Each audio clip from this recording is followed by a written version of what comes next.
Hi friends, welcome to cine family two. Prema Intha Madhuram serial ప్రముఖ G Telugu ఛానల్లో ప్రసారమవుతూ ప్రేక్షకులను బాగా ఆకట్టుకుంటుంది.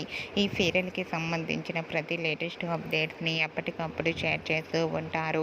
ప్రేమ Intha Madhuram serial hero heroine Arya, Anu and team అందరూ వాళ్ళ క్యారెక్టర్లో చాలా అద్భుతంగా నటిస్తూ షూటింగ్ గ్యాప్లో చాలా సరదాగా హ్యాపీగా ఎంజాయ్ చేస్తూ ఉంటారు. అయితే రీసెంట్గా ప్రేమ ఇంత మధురం సీరియల్ హీరోయిన్ అను, మాన్సి, మీరా షూటింగ్ గ్యాప్ డ్యాన్స్ పర్ఫార్మెన్స్ ఫొటోస్ని షేర్ చేశారు. ఆ ఫొటోస్లో అను, మీరా అండ్ అలాగే మాన్సి చాలా హ్యాపీగా సరదాగా డ్యాన్స్ పర్ఫార్మెన్స్ చేస్తూ ఎంజాయ్ చేస్తూ కనిపించారు. ఆ ఫొటోస్ చూసిన వారంతా బ్యూటిఫుల్ అండ్ లవ్లీ ఏంజల్స్ అంటూ కామెంట్స్ పెడుతున్నారు. మీకు కూడా Anu, Meera, Mansi dance performance shooting location latest photos మీకు నచ్చినట్లయితే మీ అభిప్రాయాన్ని మీ కామెంట్ రూపంలో తెలియజేస్తూ లైక్ చేయండి, షేర్ చేయండి. మరిన్ని ఇంట్రెస్టింగ్ అండ్ లేటెస్ట్ అప్డేట్స్ కోసం మా సినీ ఫ్యామిలీ 2 ఛానల్ని సబ్స్క్రైబ్ చేసుకోండి.